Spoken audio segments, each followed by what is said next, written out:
Welcome everybody to this panel today. In thinking about how to introduce the experiences of these four gentlemen with whom I'm honored to share the stage today, I thought I would cast what they went through in the context of a battle.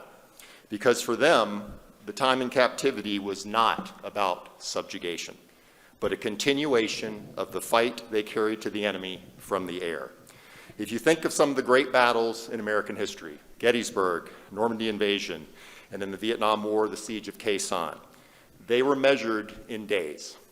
For the Vietnam POWs, battle was joined when a young lieutenant junior grade named Everett Alvarez, on his first combat mission, was shot down on August 5th, 1964. The end did not come until the last POWs, including two here with us today, Jack and Dave, boarded an Air Force transport and flew to freedom on 29 March 1973. While the aforementioned battles involved masses of troops and the latest instruments of warfare, those held captive in Hanoi never numbered more than a few hundred. Their weapon is the personal will to overcome unspeakable physical pain, horrific living conditions, moments of despair, and an array of human emotions in resisting their captors, who sought to use them for propaganda and to break their spirits. As combatants, many began their fight against the North Vietnamese already wounded, either injured badly in violent ejections from their stricken aircraft, beaten by their initial captors when they hit the ground, or both. As for the logistics on which battles hinge, for the prisoners in Hanoi, it was not the movement of war materiel that was their lifeblood in their daily struggle, but the persistent sound of tapping on walls through which individual POWs boosted one another's spirits and through which leadership communicated instructions on resistance. In that arena, it can be argued that the Navy never made a better investment than paying to send Commander James B. Stockdale to study for a year at Stanford University. His coursework and philosophy combining with his warrior spirit to lead him to endure his personal struggles and to lead his fellow prisoners. We had a war to fight and were committed to fighting it from lonely concrete boxes, he once said. Our very fiber and sinew were the only weapons at our disposal. Each man's values from his own private sources provided the strength, enabling him to maintain his sense of purpose and dedication. They placed unity above self. Self-indulgence was a luxury that could not be afforded. And it was with that unity that 50 years ago, the men on this stage and their fellow POWs returned with honor. They represent the full spectrum of the POW experience, which went through many phases over the course of nearly 9 years. So please join me in welcoming first Captain Rod Knutson, U.S. Navy retired. He was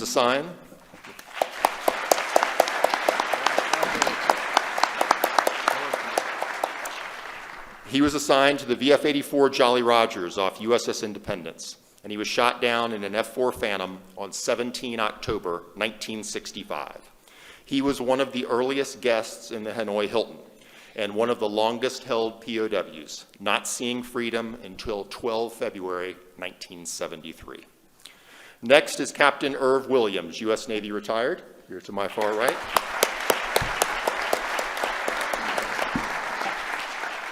And Irv was assigned to the VA-85 Black Falcons off USS Kitty Hawk and was shot down in an A-6 Intruder on 24 April 1967. He spent nearly 6 years in captivity before being repatriated on 4 March 1973. Next in order of shoot down is Captain Jack Ensch.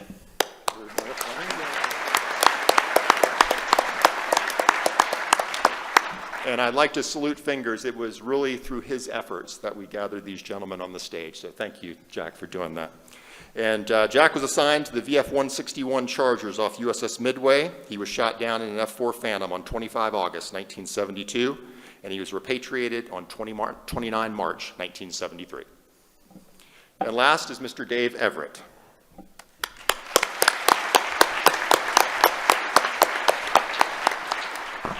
He was assigned to the VF-151 Vigilantes off USS Midway. He was shot down in an F-4 Phantom 2 days after Jack on 27 August 1972. He was released on 29 March 1973. He heard what a great time we were having, and he just had to join us. Now, all of these individuals experienced different phases of captivity in Hanoi because of the time frame in which they were shot down. But one thing they all faced was going literally from a world in which they were operating some of the most sophisticated technology in the world at the time. In a split second, they went into one of the most primitive environments you could ever imagine. And so I'd like to start off with them sharing the stories of their shoot down and talking about those first moments in captivity as they made their way to the infamous Hanoi Hilton and other camps. So Rod, if you could start off on the day you were shot down and your first experiences. I was on an Alpha strike on a railroad yard northeast of Hanoi. I was living my life the way I wanted to live it. I was a single lieutenant junior grade, flying the hottest fighter in the world, and I was enjoying the mission. I was enjoying what I was doing, and I felt like I was fighting for my country and for the freedom of all people. In an instant, I was hit 5 times, going 575 knots, and ejected very shortly after. I was 300 feet above the ground. Panels blew out of my parachute. I was receiving ground fire when I jumped out.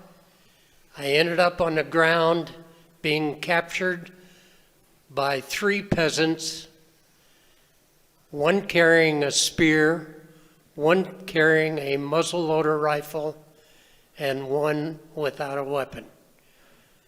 I ended up in a gunfight with a malicious soldier firing an AK-47 at me. I was captured unconscious, and I spent the next 7.5 years as a prisoner. I was shot down by AAA round fire. Okay, thank you, Rod. Irv, describe how you entered captivity. So it was 24th of April. I was number 2 airplane in the 32 plane strike on Kep Airfield. It was the first strike in the war on an airfield. The war had been going about 2.5 years, pretty hot by then. Number 2A6, I took a round in the port wing route at about 8,500 feet, doing 350 knots. Immediately the big red lights came on, the port fire, starboard fire light, then all the annunciator lights started coming on. The airplane was becoming uncontrollable, so I pulled the power back, jettisoned the ordnance because it didn't come off when I tried to put it off hot. Lost about 6,000 to 7,000 feet in a turn to get out of the flak. As we leveled off at about 1,500 feet at AGL, pushed the power up, no response, and immediately followed by the stick going full left and full forward.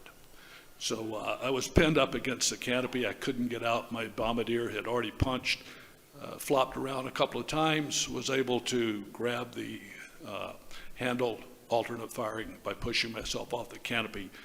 I ejected. Out we go. So I never looked for the airplane or for a parachute. I did see my BN up above me, and now I'm hanging there in the straps and they're shooting at me. So this was a time for a great dilemma for me. What do I cover, my eyes or my crotch? So shortly thereafter I landed on the ground. About 45 minutes later they captured me.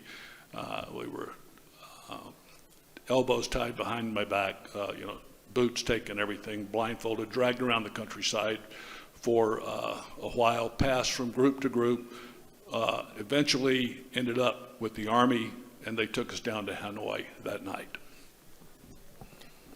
Good, thank you, Irv. Jack, can you describe your ejection on that fateful August day in 1972? Sure. All these, they're all kind of a theme on or take on the same theme about you're doing your mission and all of a sudden all hell breaks loose.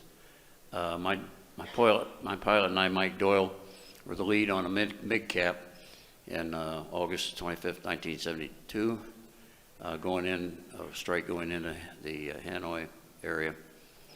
We had just crossed the beach and we got taken under fire by a number of surface air missile batteries in the area. I remember that we successfully dodged a couple of them, and I was watching one of them go behind us, had my hand up in the handhold here, fighting the G's and operating the ECM gear and everything down on the panel on the right side. And all of a sudden, one that we didn't see, it's always the one you doesn't see, right? And went off right over the canopies. Next thing I know, I'm sitting there in the back cockpit with a bloody hand laying in my lap, and shards of the canopy and shrapnel all around me and in me. I yelled at Mike, "Can we get to the water? Can we get to the water?" He didn't answer. I looked up and saw that he was slumped forward, not flying that airplane, and we were going down about 400, 500 knots, 3,000 feet or so. And so I took my good hand, ejected us both from the airplane with the lower handle. Next thing I remember was hanging in a chute, and I watched my training kicked in right away, and I started looking around see where my landing was going to be, trying to reach for my radio, and realized that suddenly I couldn't reach my radio as I was looking around up in my survival vest. And the high-speed ejection, I had just caused my arms and legs to flail like a rag doll thrown out of a SUV going down the highway. And I dislocated both elbows, pushed them up halfway inside my arm, bloody hand. And like the others, realized that the people on the ground were shooting at me. Luckily, I was in the chute for a short time, unless they weren't good shots or both. Landed in a rice paddy, fought my head up out of the water. They continued to shoot at me. I said a lot of prayers in a very short time. They came up, took me out of there, stripped me down to my shorts and my T-shirt, and they kept me there till after dark. Took me down to a maiden road, turned me over to some uniformed people, soldiers, waiting for a tank with a truck. Blindfolded me, threw me in the back of the truck, and tarp over me, and we drove the rest of the night, and I ended up in Hanoi Hilton. And then I spent 3.5 days without medical attention until they came out and took care of my wounds. And so that was my entry to the Hanoi Hilton. Okay. Thank you, Jack. And before I turn to Dave, if we go to the next slide real quickly. And as Jack said, he couldn't trigger his survival radio. And one thing about captivity was a lot of times the POWs who were held, their families back home did not know for months, in many cases years, whether their loved one was alive or dead. And this is actually the telegram that Kathy received when Jack was shot down, informing her that he was missing in action. And Dave, if we can turn to you for your experiences when you were shot down. Thanks. Can you hear me? Okay. He was a real. Yeah, I was following in Jack's footsteps. It was Sunday, August the 27th, 1972. Steak and lobster night on the Midway, and I'd signed up for medium rare. We were a spare for a photo escort mission, so beware the spare. There's a whole psychology that goes into this, and I'll just leave it at that, okay? When something in the back of your mind says you're not going to go. Well, at any rate, we went. And by the way, if there's anyone here from the photo squadron, VFP 63, I mean, as a JO, we considered you guys the bravest of the brave. You know, the Skip Leonards, the Paul Ringwoods, those fellas. I mean, we really admired the heck out of you because, we got to hang on your wing and be flak magnets. And that's how this hop worked. The hop was up to Phu Le Bridge, southeast of Hanoi. We dropped the span on the bridge a few days earlier, and now we're going to go up and take some pictures. It was all quiet going in, and I was flying with a fellow named Ted Treble, an outstanding aviator, but turned out to be a better human being. And so off we headed to Phu Le Bridge, and it was suspiciously quiet. We'd been up there a couple of days earlier, had 7 SAMs fired at us. And it was fine until we rounded the corner at Phu Le, took the pictures of the bridge, and on the outbound leg, it literally became the 4th of July. We had every caliber of weapon shooting at us. I mean, it was just puffs of all different colors, and I think there was a ZSU-23 thrown in there. And then quickly we started getting missile alert and followed by missile launch strobes, and they were off to the 10 o'clock.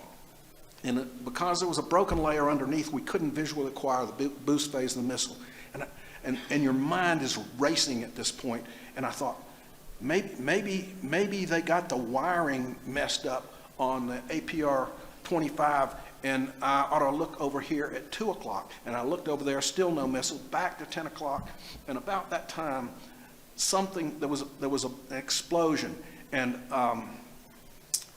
the next thing I knew, there was a hole right through the left side of the fuselage that came across my back and out this part of the canopy, the right side of the canopy. And I looked up, and the instrument panel was completely covered in blood. And Ted said, "What was that?" I said, "We're hit. I'm bleeding badly. 150 for the water." He said, "Hang on, babes." And that quickly was followed by lots and lots of explosions, more SAMs, so on and so forth. Long story short. And these things fueled by adrenaline are burned in one's mind, even 50 years later. I glanced at the true airspeed indicator. It said 547. And I said, God, we're going too fast. We've got to get out of this thing. But, one of those sort of Hobsonian choices, And so out we went. And the ejection was violent. And I'm looking at some of the new ejection seat technology, and you folks today should be thankful for the improvements made in that regard. Because for us, it was violent flailing of arms and legs, and the couple of seconds it takes for the chute to open seemed like 10 minutes. But when the chute opens, all of a sudden you regain consciousness, and you're in this world of silence and heavy, hot, humid air. And I remember saying thank you. And I recommend that as the first thoughts. As soon as you get the opening shot, just say thank you.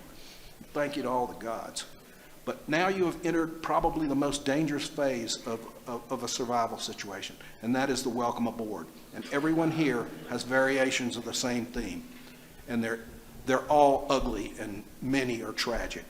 And coming down in the chute, this is really important. I said to myself, buddy, you're in a world of hurt. And they're shooting at me. A round goes right through this left main riser, right above my head. And that strap, which is probably 2 inches wide, is about a ½ inch thick. And I'm thinking, this chute's going to spill, and I'm going to stream her down. And then I said, no, that's what that interlock bar is for. Okay, all right, get your act together. And then I said, but you worked so hard to get here. And I really had. And I was doing what I wanted to do. And it was from that basis that I developed, I would say, a strong positive attitude. And it is that mental disposition that carries you through the hard times that are to come. And hard times came shortly thereafter. I looked down. This main radio, PRC-90, is completely gone. My flight vest is shredded. And I had a PRC-63 backup radio in the lower right G-suit pocket. I had never, experienced the challenge of unzipping that pocket with a left leg that is sticking out 90 degrees sideways and a right elbow that's pushed back that way. When you're hanging in the straps, I've never been through this in training, and I probably should have. You know, reaching from here down to there is really, really difficult. But at any rate, I managed that, and about that time it was time to prepare for a landing, and I realized I've got to do a one-legged landing, and I'm probably going to break my other leg. So I did, and I ended up in a village, and the treatment there, I wasn't expecting kindness, but kindness was certainly in short supply. I went through severe beatings, 3 mock executions. I met a Russian or Eastern Bloc person who spoke marginal English, and the initial interrogations didn't go very well. Name, rank, serial number, date of birth. He listened to that twice before he broke my leg. And so I blacked out, and when I came to the second time he did it, he was gone. And that's how I got there. Thank you, Dave. Well, Dave alluded to, the code of conduct, the name, rank, and serial number. And as the POWs up here will attest, they had to adapt to their new situation, and really that was adjusted as they went through their captivity. And Irv, you were telling me earlier today about how you received word of how the resistance, what you were going to do to resist, what the guidelines were that were transmitted to you, and that was a very memorable day for you. So if you could describe that for the audience. So it was day 8 of captivity. My bombardier, Mike Christian, and I had been moved from the Welcome Aboard Center over to a different part of the Hilton complex. It was bright early morning, really, and we heard this noise, guys, new guys. Come to the window, we have a lot of information for you. Now, of course, you think that there's a gook out there trying to get you to come to the window, right? So the guys did it a couple of times. We finally went over, and they said, listen, we've both been here for over a year, and here's the tap code. That's how you're going to communicate while you're here. And here are the guidelines from the senior ranking officer, CAG Stockdale. It was called Bacchus. B stood for don't bow in public. A, to stay off the air, don't make any tapes. C, do not confess any crimes. And K was no goodbye kiss when we leave. The U.S. was unity above self. So we had the information within roughly the first week we were there of how to conduct ourselves. The code of conduct, of course, we knew that we had to make some adaptations to that because that didn't name, rank, service number, date of birth did not work. Because if somebody wants if they want information from you bad enough, they want it, they're going to get it, or you're going to die or be permanently maimed as a result of that. So you do the best you can while you're under duress, and press on from there. And Rod, when you were shot down, you entered captivity just a few weeks after CAG Stockdale, and you experienced some of that terrible torture. If I could go to the next slide, please. Really the reason for the torture, primary reason, was to exact statements from the POWs against the war effort, against their country, to use them for propaganda. This is a photograph of a parade in the middle of Hanoi that occurred in 1966. And as Irv referenced, it was pretty diabolical torture that they were put through. So the next slide, please. That's an example drawn by Captain Mike McGrath when he came back describing the ropes, which is a torture they were put through. But Rod, you experienced pretty bad torture when you first came in, and then you were telling me that you found yourself in a cell across from CAG Stockdale. But describe your initial experiences and then your first interaction with him, which brought a little bit of humor, I guess, to you in a very, very dark situation. After I was captured, I was taken to Hanoi. I was put in a cell by myself, and the interrogation process started. I had been an enlisted Marine before I became a naval aviator, And as an enlisted Marine, one of the things that they taught you if you were ever captured was that if you were tough enough, long enough, they'd leave you alone. I was taken to a cell locked in leg irons, my hands tied behind my back, and they held out a piece of paper and a fountain pen and wanted me to agree to answer questions that were on it. I refused. I couldn't do it anyway because my hands were tied. But I refused, and this went on for hours. And they finally took the ropes off my wrists, put the fountain pen in my hand, and wanted to force me to sign this piece of paper. Good old Marine Corps training. I held the piece of paper up in front of the guard. I stabbed the pen through the piece of paper, and I tossed it in his face. Well, the Marine Corps doesn't tell you what to do after that.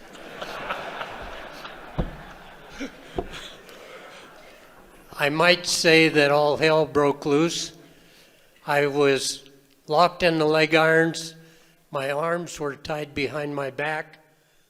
I ended up in that position that is shown on the graphic. I was tortured for 5 days. I was not fed. I received no water. I was beaten continuously. I was beaten on my buttocks with a bamboo club until the point where blood was splattering all over the wall every time they hit me.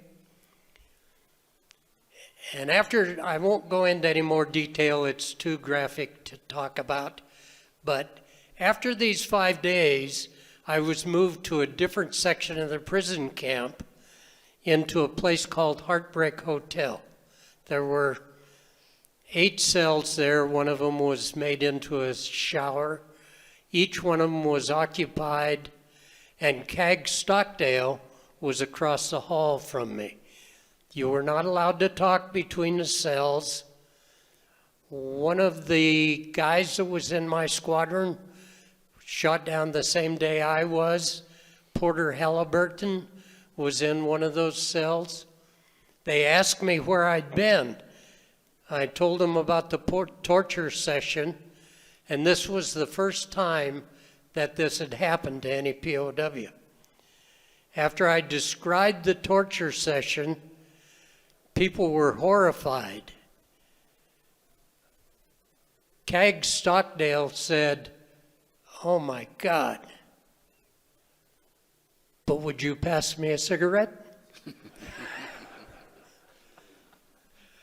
They gave us 3 cigarettes a day back in those days. They did not give us lights for those cigarettes, just the cigarettes. You had to get your light from the guard. So CAG Stockdale would take his crutch. He was very badly injured. He tied a string on his crutch, and he would bang on the bottom of it while it was laying on the floor.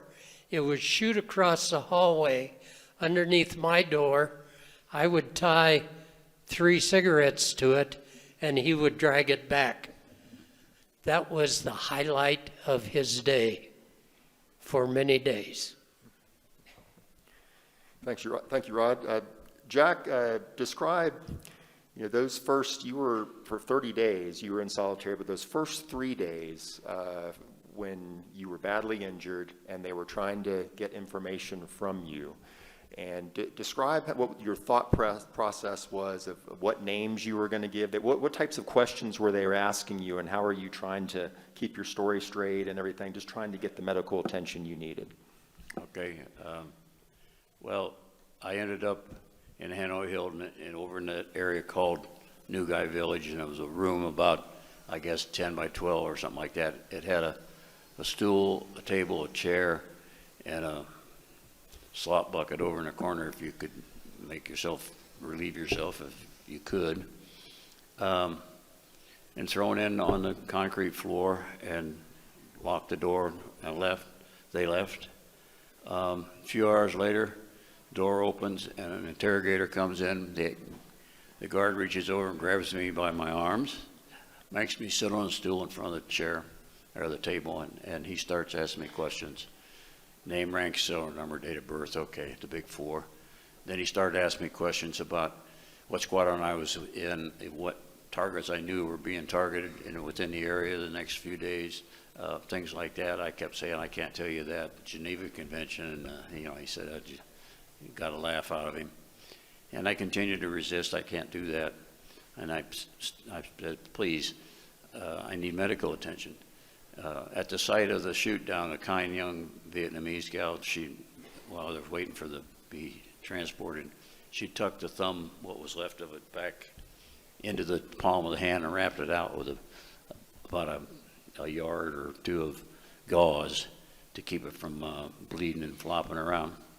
And so I had 2 dislocated elbows and a big bloody gauze hand on the left hand. And I said, please, I need medical attention. I mean, medical attention. And he said, no medical attention till you cooperate. That was a big word with him. You had to cooperate. I don't know what the hell that meant, but anyway, this session would go on for a few minutes, maybe 10, 15 minutes. He got up, left the room. Guard kicked me off the stool back on the ground, the concrete. And this routine went on periodically every day for the next 3 days. They'd come in, put me on the stool. I would talk to the interrogator. It wasn't always the same guy. I mean, they had a watch bill. I was on watch all the time. And so at one point there in the last one of them, I was begging. I said, please, I said, I need medical attention. And my arms were starting to discolor from lack of circulation. And he told me, he said, no, you're not cooperating. He said, you know you were dying. We'll let you die unless you cooperate. Then we'll give you medical attention. So he left. And so then I had a conference with myself and said, okay, Ensch, what are you going to do? You got a wife and 3 kids at home. I don't want to die. If this is dying, it ain't much fun. And so I said, okay, here's my game plan. Next time they come in, I'll start answering some of these questions, which I know are innocuous. It didn't mean a pinch of coon shit of what the hell was going on in a war. But so I started answering questions. What squadron are you with? What ship are you from? And they caught me. What ship are you with? And I said, I didn't want to say Midway because she was out there. And I said, the Constellation. He said, you lie. He said, Constellation left the line. You're from Midway. And I wanted to say, well, if you knew that, why the hell did you ask me? I didn't say that. But they damn near heard more intelligence than the pre-briefs we got before we went on flying. Anyway, and then when he asked for names for specific CAG and SEAL, the squadron, stuff like that, I lied. And I told him of past SEALs that I had because they were already captains or admirals or whatever, and they would never be flying again over North Vietnam. Anyway, that was my game plan. He left a few minutes later, sometime later. They came in, blindfolded me, took me out of there, took me out of the prison someplace, took me to a hospital area somewhere in Hanoi, I don't know. Took me into an operating room, strapped me down to a table, my legs to my chest and everything. 2 or 3 physician's assistants, I'll call them, came in and held my head, my arms and my shoulders in place. The doctor came in and he took a scalpel and took the gauze off and looked at it, what was there, and pretty soon he reached over and he took a scalpel and pulled my arm over and amputated my thumb. No anesthetic, no nothing. And so that was rather alarming. I'd like to say that I did a little John Wayne and said, hey, Pilgrim, what are you doing? But I didn't. And I screamed bloody murder and please ask for some painkiller of some kind. And as best I can recall, what he said was, no need. You caused suffering in our country, now you suffer. Okay. After they did that, wrapped it up in gauze and stopped the bleeding and everything, they unstrapped me from the table, took me to another room, and he took a couple of fluoroscopes of the arms, and he looked at the elbows, and held them up to Cloudy, put them down, and the same physician's assistants helped him, put me on a chair up against the wall, and they held me in place, and he came over and put his foot in my chest, just started pulling on my arms till they snapped back, put them in a couple of rudimentary slings, or splints, and blindfolded me and took me back to the prison, put me back in that room again. And Dave, we were talking earlier about when you're in this situation, minor victories become very important, just any victory you can have. And I'd like you to share the story you told me earlier about the Christmas package and the peanuts that came with it. Okay, yeah. Look, once you're in more or less a more controlled situation, i.e. An organized prison structure,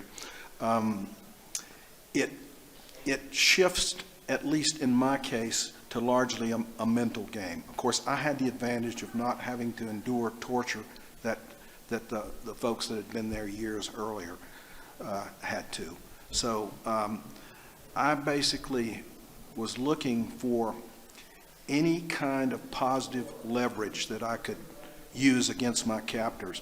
And I made a mental list, which I tried to reinforce continuously, of what advantages I held in this situation. And it was surprising the number of advantages that one can hold over one's captors. And not the least of which is having a sense of humor. A sense of humor is really, really important, even in a situation in which humor is in short supply. So come the Christmas of 1972, I'd been by myself for 2 months, but by that time I was in a cell with the fellow I was flying with, Ted, and a couple of other guys. And because I was finally able to stand up and hop around, when the camp authorities came in and announced that a Christmas package had been delivered to the camp, that each detention room, because we were not POWs to these guys, we were all detainees, would be allowed to send one representative to pick up some Christmas gifts for the room. Because, most of our families had forgotten us, but therefore, the humane and lenient Democratic Republic of North Vietnam had taken the liberty of sort of combining the packages, and everybody was going to get a little bit. And each room was to designate a representative to go over and pick up the Christmas package. Okay, so I was chosen. First time I'd ever gotten out of the room. And so I kind of hopped across the courtyard and entered this room. I had guards on both sides, and in the room was a fellow, a true fire-breathing commie, we had named Sam the Package Man because he was in charge of the 7-line Geneva letter format. And he knew me because one time he had asked me to help him with his idiomatic expressions. And I said, well, I can't do that unless you give me a pen and paper. And he did. And so 2 days later, he came back for the list of idiomatic expressions. And I said, well, I better get working on this list. And I came up with one: better dead than red. And he was like furious, all right? So I had some sort of a reputation with him. And now I appear to pick up the Christmas package. And he's sitting there at this table, and he has a candy called Screaming Yellow Zonkers, which was like a Halloween taffy candy, sort of yellow and black or something. Then he had a bowl over here of liquid vitamins, and then he had another bowl over here of peanut M&Ms. And he's trying to cut the taffy with scissors. And his scissors are all gummed up, so he's frustrated and throws those on the floor. He'd never seen this kind of candy. And then he tries to break open the liquid vitamins, and they're going all over his shirt, all over the wall. And I'm just laughing at him. And he said, smartass, make silence. I said, well, I don't know how to make silence, but I'll try. And so then he takes the peanut M&Ms and he brings them out onto the table. And he has a hammer and he's smashing them one after another. I'm looking at this in, utter third world amazement, okay? And then he scrapes all the peanut M&Ms into a porcelain bowl, and he puts some more up here, and he's looking down here at his feet. And so I said, well, okay, how can I take advantage of this situation? And he presented it for me. He said, I know, smart ass, your CIA put radio in peanut. Now I hadn't thought of that, but come to find out that Sam had found of all things, a GS pay scale and some kind of microprint years earlier, and that was one of the highlights of his career to that point. So now the CIA puts radios in peanut M&Ms. So as he's reaching down, I picked up 2 whole peanut M&Ms and I put one in my ear, and I put the other one to my mouth, and I called an airstrike in on Sam.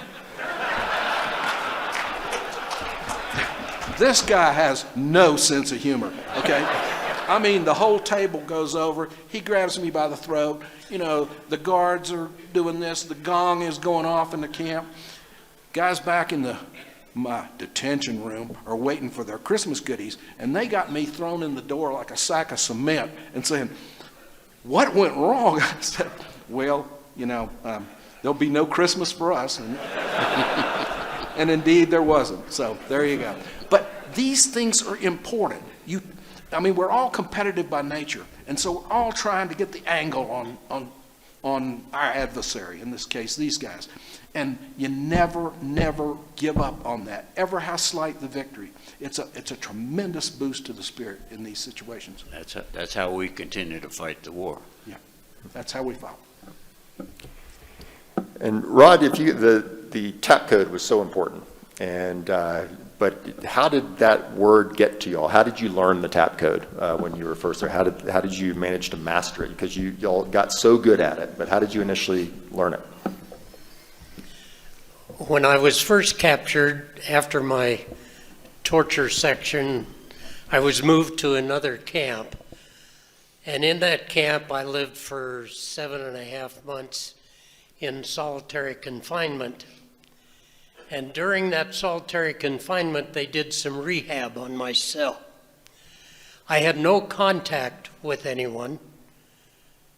I saw no one other than the guard. And when they did this rehab on my room, on my cell, they moved me to a different building in a different cell. And while I was in there, I hear this tapping on the wall. And the person that was doing the tapping did it in a manner in which I followed the taps across the wall and then down the wall, and there was a tiny hole.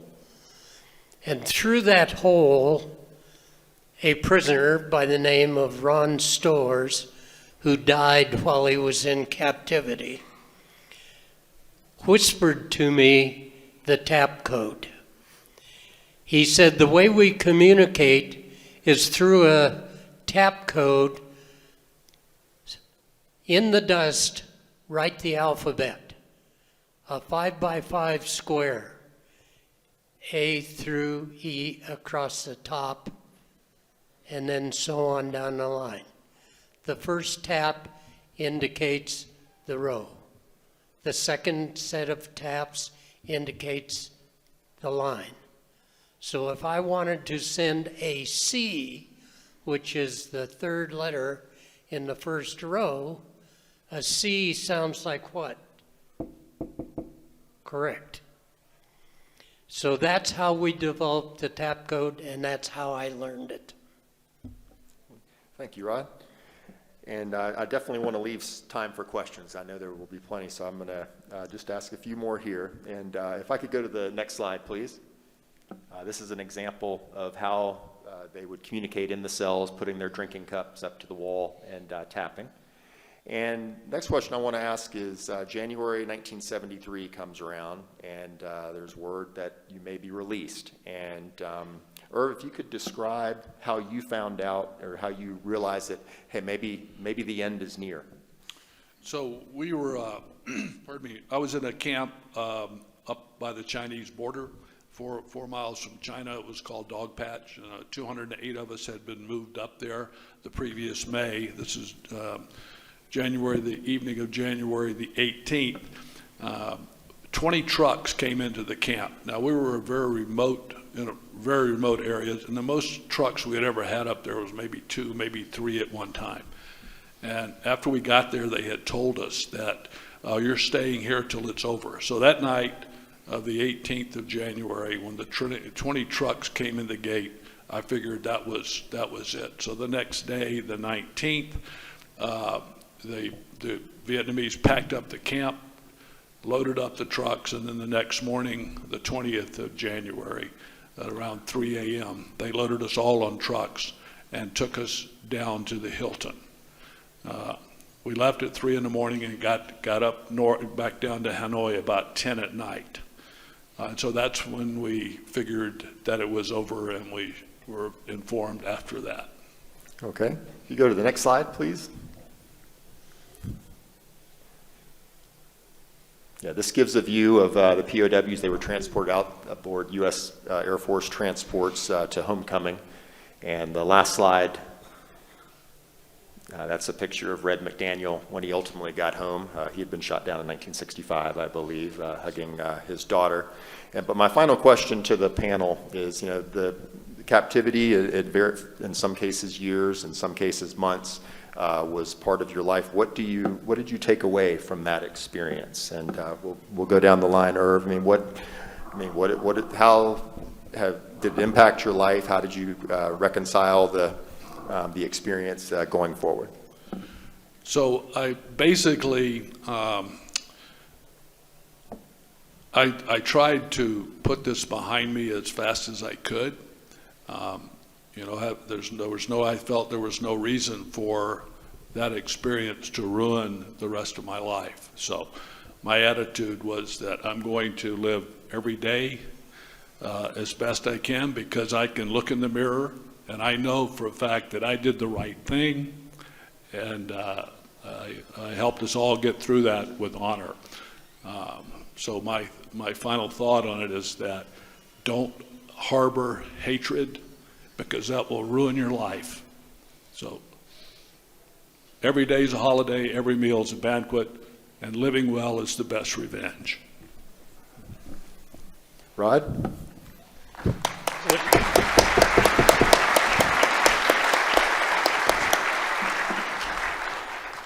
When we started this forum today, one of the things I said, I was a young 27-year-old kid, and I was very proud of being a Lieutenant JG in the Navy. I was very proud to be an American fighting a battle for our country. What I'm about to describe is my flight from Hanoi to Clark Air Force Base the day I was released. The Vietnamese gave us civilian clothes to wear. We didn't want to wear those. We wanted to wear our prison uniform or our flight suits. We didn't want to come home looking like we'd been treated well. We wanted to come home looking like the warriors that we were. We didn't quit fighting just because we were prisoners. We continued that fight. When I walked up to that captain that was sitting behind a desk releasing us at the airport in Gia Lam in Hanoi, I walked up and I saluted him. And I said, "Sir, my name is Rodney Allen Knutson, United States Navy.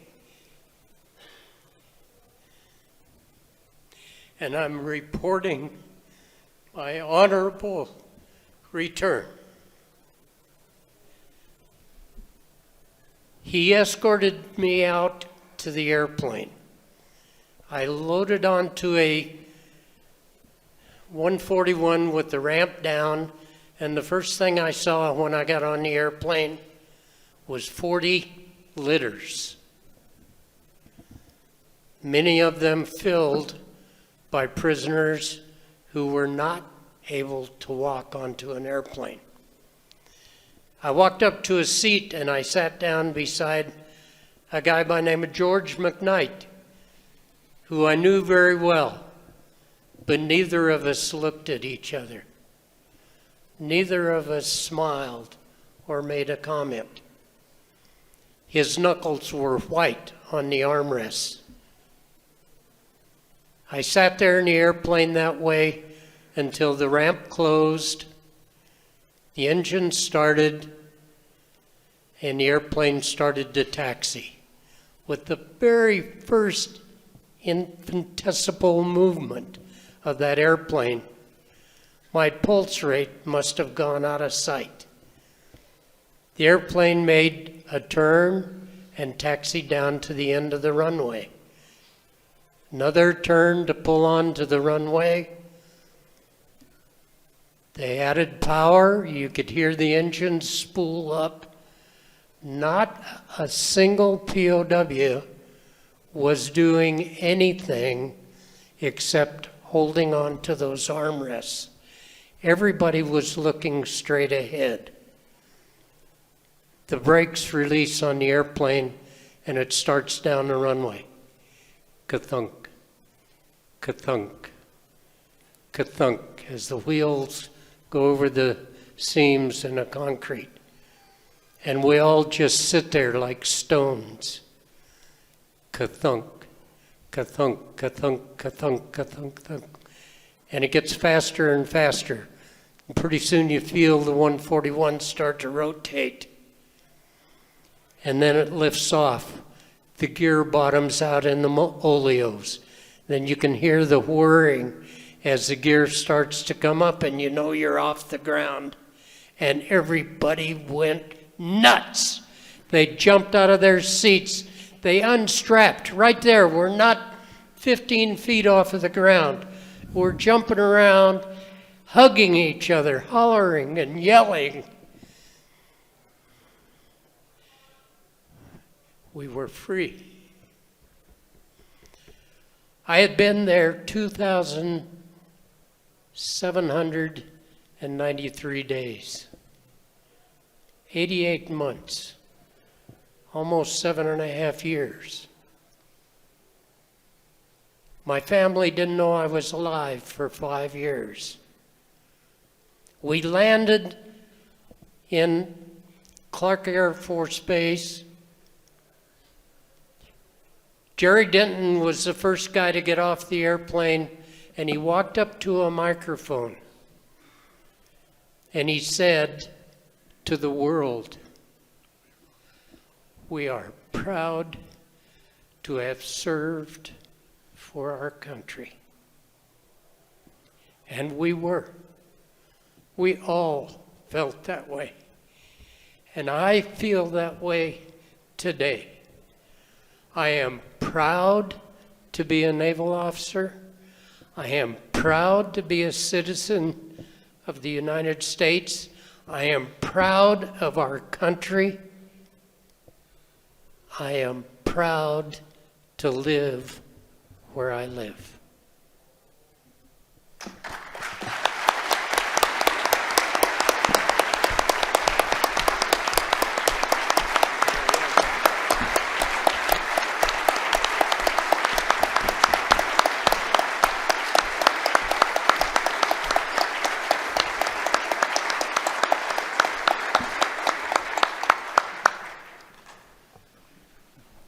Well, that concludes our formal presentation of the panel. We're running up against schedule, and I really want to make sure that everybody has an opportunity to ask these great, brave Americans a question about their experiences. So we'll open up to the floor to questions.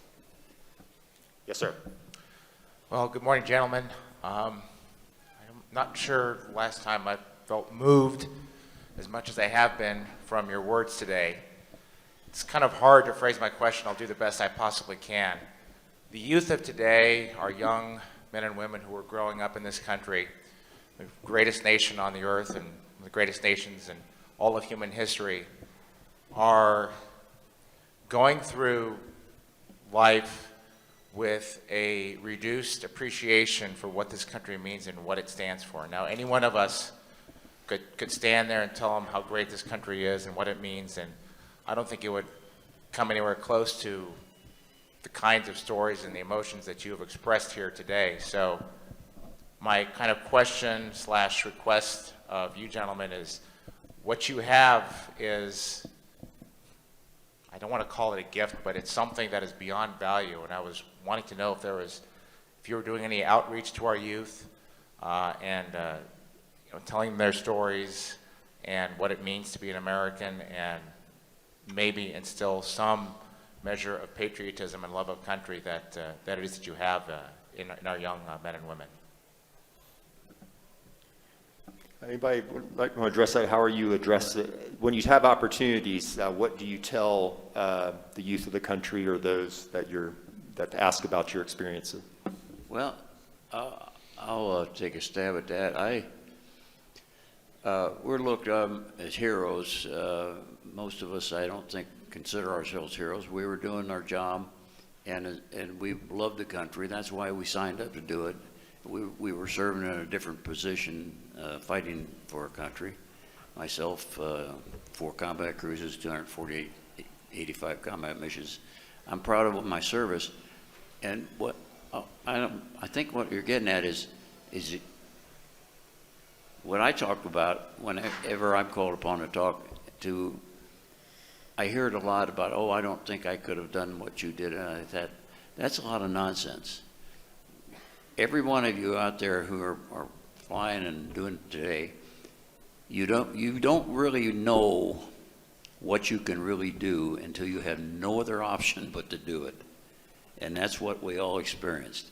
We couldn't call timeout, hey, let's knock it off, set up another one, that stuff. So everybody out there who's wearing the wings and serving today, if you were called to do it, you could do it. I'm a product of naval aviation training. I came out of the cornfields of Illinois, and I've, wet behind the ears, and everything that I accomplished in the Navy was because of my naval aviation training. And I learned a lot about myself when this POW experience, about my tolerance for pain and all this kind of stuff. But I think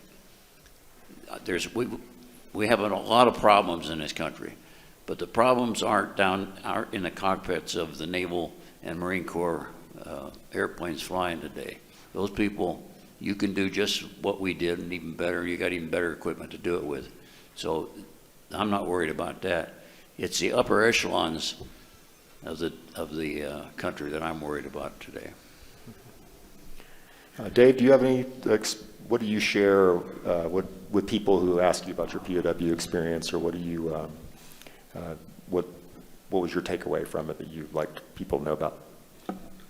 Well, I'll try to respond somewhat to the question here in the sense that, to me, reflecting back on the Vietnam experience, aside from the tragic human cost, one of the greatest costs of that war, and one that we continuously pay, solely my opinion, is when we did not give the entire citizenry the opportunity to become stakeholders in their country.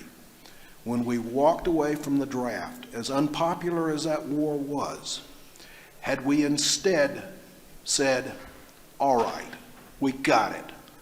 The military is not everybody's cup of tea, but what is everybody's cup of tea is their obligation by virtue of birth in this country to give something back. So we're going to give you a choice.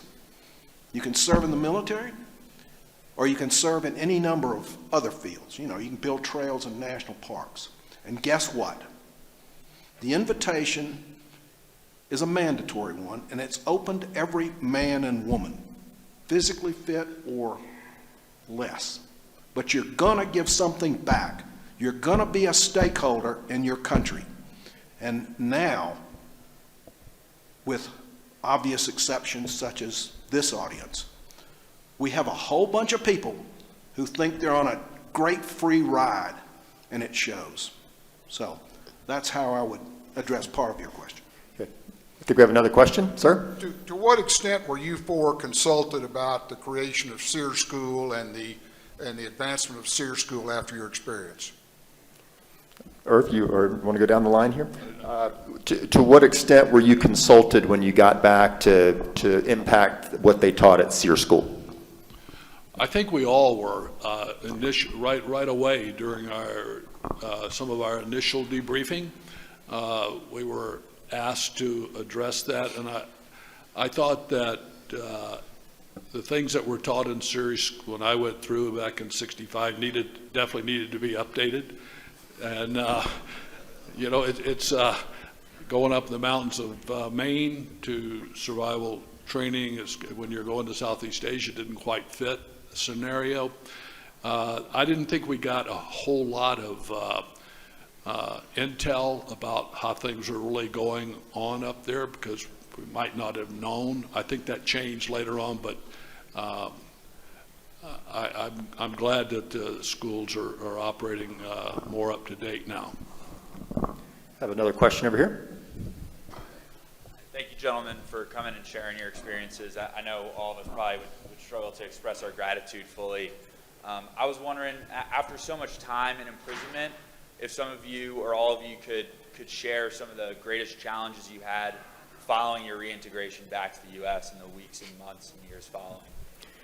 Yeah, the question is, what challenges did you face, the greatest challenges, just getting back into what a semblance of normal life as compared to what you'd endured? Rod, do you have anything to?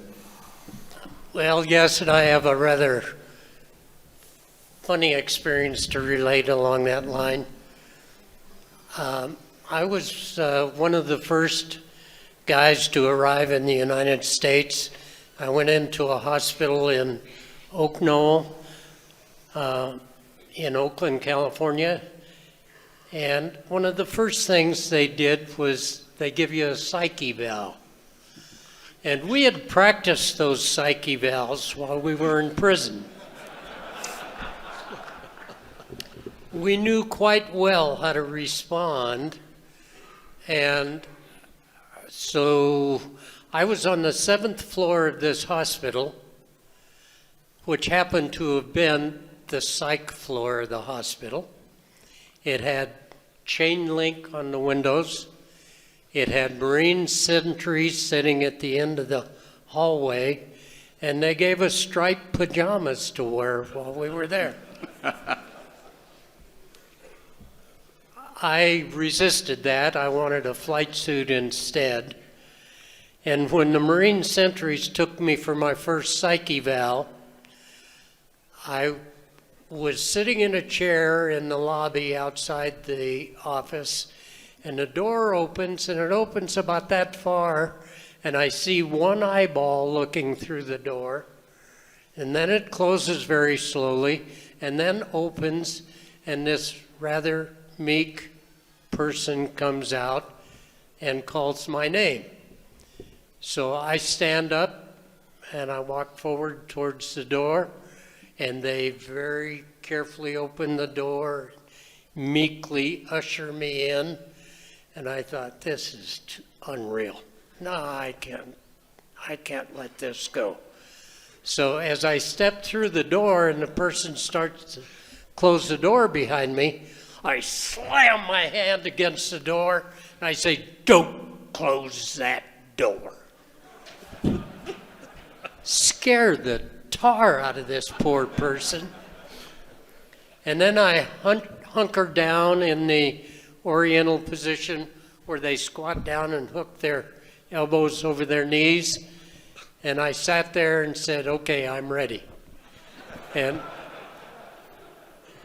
And the doctor is observing all this and gets quite concerned and says, easy, easy, easy. And so I stood up and apologized for my enacting. Well, that's still in my record, folks. And it followed me all the rest of the way through my naval career. But that's kind of how we felt. It was, we didn't feel anything was wrong with us, and we didn't feel that we were psychologically impaired, and we felt it was just part of our job that we had to do. I've never felt like I was a hero. I felt like I had a good, constructive Navy career afterwards, and it was enjoyable. So I don't think my prison life affected my life except the way I expressed a few minutes ago. I still feel proud of who I am and what I am. Thank you.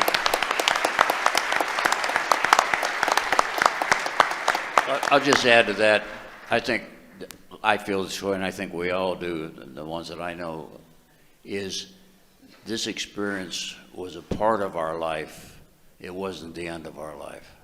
We went on to do other things after we came back, and it was part of who we are now, but it wasn't the end of our life or whatever we accomplished in life.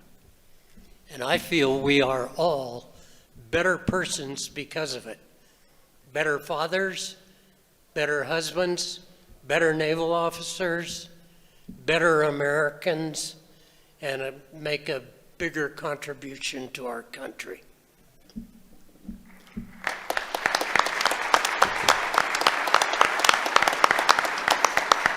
Got a question in the center? Good morning. First of all, I want to say thank you very much for being here, gentlemen. You guys are the model of humility, patriotism, and heroism. So thank you very much for sharing your stories with us. I want to ask a little bit about faith and connectedness.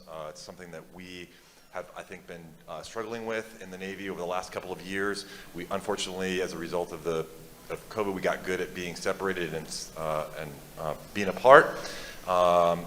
And I want to ask about what your thoughts are and your feedback on how important it was to have faith in each other and the connectedness that you had developed both before and during, and then of course after. As you know, we can glean some lessons and build that with our force down. Does anybody want to take that one? Just how important was it to have the faith in each other and the connectivity you did in prison? Irv, did you want to?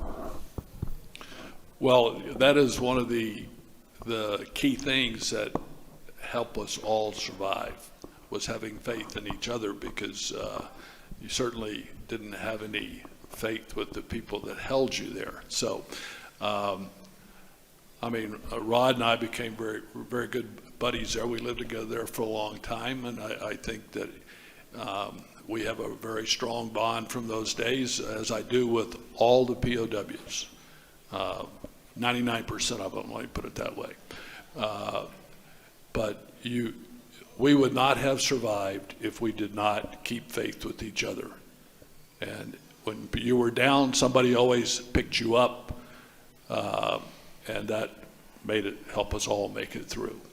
No problem about it. We have time for one more question. I think there's one other gentleman here. Congratulations, and thank you very much for what you did. Can somebody tell me, please, how many prisoners of war at maximum rate were there for you in Vietnam, and what proportion of those were naval aircrew? How many POWs and what proportion of them, if you know, were naval aviators as opposed to Air Force pilots and Army personnel? So there were 662 people that were returned to U.S. military control throughout the war. Some of those people escaped. I would say that probably the Navy and Marine guys were 1/3. Little- A little less than 1/3 of the 662. Yeah. Navy was about a third of our group, yeah. And there are approximately now, approximately 300 of us still alive today out of those that came back. Let me address the previous question. Do not underestimate the bonds that are formed starting from your first days at Pensacola going forward. This is a powerful, powerful human advantage that we had, and that we had as part of the naval aviation community for a long time. We were never in the position of having to go to a strike briefing and introduce ourselves to the guy we're flying with. That is a powerful, powerful strength that continues to grow. And the fellow that I was flying with, we followed very different paths. He stayed in, made the Navy a career. I got out, and yet for over 50 years, we talked regularly. I mean, practically once a week. And these are bonds that are formed under fire. There are no stronger bonds than that. And that is a gift that you have to live to fully appreciate. And you all have the seeds of that gift, and so enjoy it, appreciate it. I mean, this is a very, very special community. We're fortunate indeed.